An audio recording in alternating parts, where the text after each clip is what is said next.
Today ends a saga. This is the Arken SH4 Gen 2, the 4-16 power variant that I've been testing for basically the last several months. I think I got this thing in September, and it's currently late December. Probably video will publish early January, something like that. So, to give you an idea of what we're going to be doing in today's video, I'm just going to flash back to the previous video on this topic.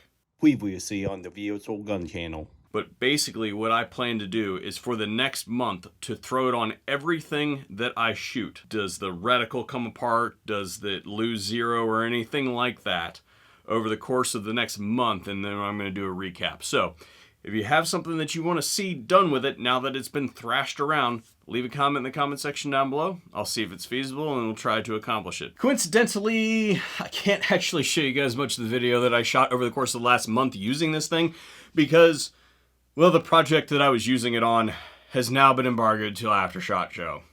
This is not something that I anticipated would happen, and it's just the way the cards fell. I'm sorry. I guess you'll just have to trust me for now, and then you'll see the video come out later when it happens. But luckily, there was an element of suggestion in the last video that we did in the series, and the suggestion that pretty much rose to the top with you guys was you wanted to see a heavy recoil test performed on this thing, and I really like that suggestion. The only problem with the original suggestion as posed is almost across the board.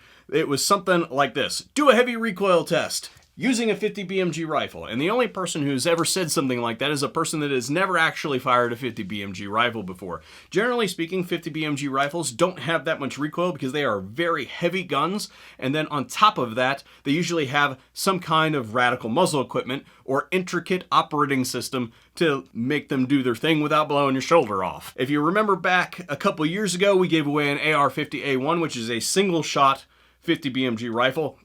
And that gun weighed 35 pounds unloaded without optics. That's a heavy gun. And then on top of it, had some very crazy muzzle equipment on the end of it.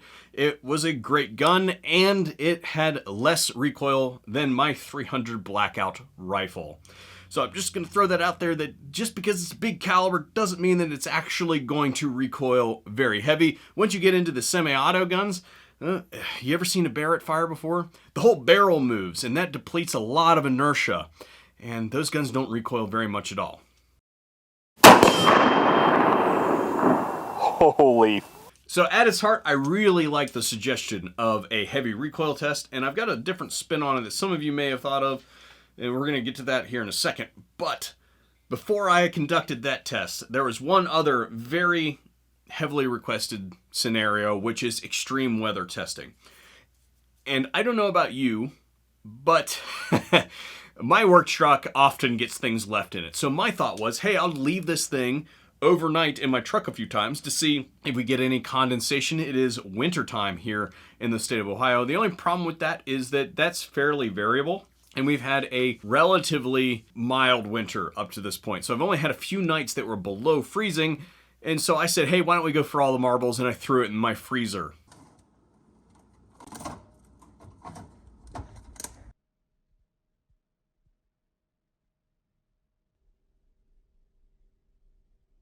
And because nothing happened there, I went ahead and threw it in my real freezer.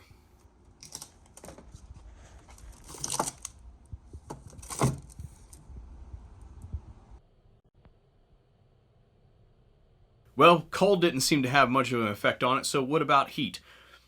Maybe you're one of those people who lives out in Death Valley and it gets really hot out there, so I took it and threw it in my oven.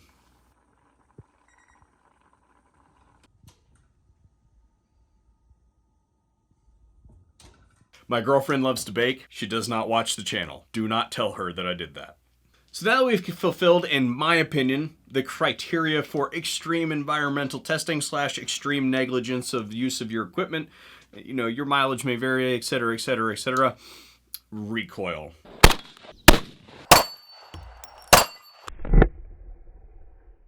Most scopes that are rated for centerfire use are going to have considerations in them for heavy recoil. What a lot of them will not have considerations for, however, are air rifles. And specifically, we're talking about Springer air rifles. Generally speaking, pre-charged pneumatic air rifles, you don't have to worry about this sort of thing on, but many people will say something along the lines of, it's because the double recoil of a Springer air rifle they tear up scopes. And that's a really lazy way to say what's actually going on. So if we look at a Springer air rifle in general, we have a spring that is compressed that is behind a pneumatic piston. When you pull the trigger, that spring releases, that pneumatic piston starts pushing forward. It pushes into your shoulder, causing the gun to recoil backwards. And then the air in front of that pneumatic piston compresses and it sends that pellet on down its way. The only thing about that is that piston keeps right on going and it ends up running into its housing, causing the net force of that whole recoil thing that occurs to be forward. And that is something that not all scopes are built to handle. Usually they're built to handle this and not this. So what I did was reach out to my friends at Hatsan. You guys have seen many of their products here on the channel previously, to get one of their Springer air rifles. To give you a lay of the land, I used the Sand Carnivore 135. This is a 30 caliber spring operated air rifle that has a lot of features packed into it that I simply just don't have time to cover here. It operates on the break barrel concept to compress a spring, and it's pretty powerful. Given that we're using a 34mm scope, it rubs against the expansion chamber with the rings that I have, and that's all the better in my mind, because that means we get to beat it up that extra little bit. Anyway, the safety for this thing is an auto-engage type that is located near the rear of the action, in that advantageous position to operate with your thumb. The rifle is adjustable for cheek height, but my favorite feature is the integral moderator that really tames the report. So what we did was shoot an entire tin of 30 caliber pellets through this rifle over the course of several days with the help of my brother. Shoot it, let it sit, come back a few hours later, shoot it again. About 10 to 15 pellets at any given time, basically just to try to beat the ever-living crap out of it. Your mileage may vary, but I'm an all groceries in one trip kind of guy, and the only time I usually ever use a range bag when I go to the range is when I've got too much crap to carry in one trip. Usually if I've only got a couple things that I'm going to be doing, then I basically just yeet it into the bed of my truck and drive on down the road. And while I did that for all the testing that I did on this scope throughout the last several months, it was always attached to a rifle to kind of weight it down. So what I did for this is like, hey, let's accelerate that a little bit. And I just threw it in the bed of my truck and drove on down the road.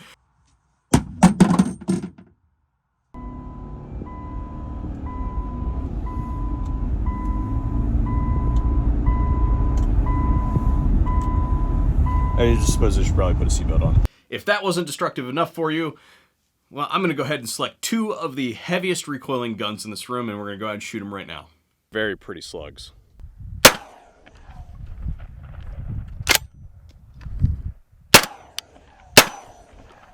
Okay.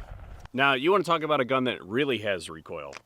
This is a Henry X in 4570, and the reason that this has more recoil than other 4570s from the same manufacturer and others is that they've gotten with this full synthetic stock here, and it has shaved a lot of weight off the gun, such to the point that they've added this huge recoil pad here because it is required, boys and girls. Now, I'm not a particularly recoil sensitive person, and this gun gets my attention. I've also got a whip machine.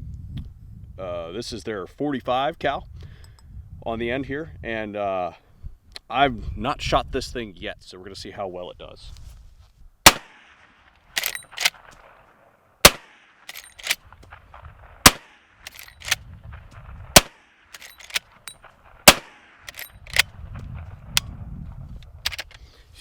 Could you guys see the anticipation of the recoil there?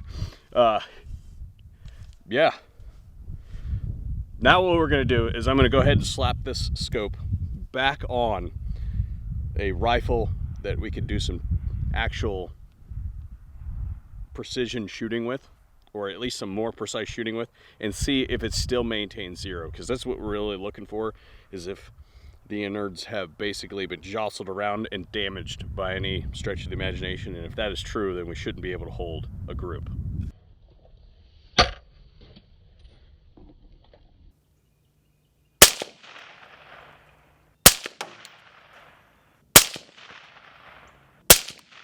Hold that one.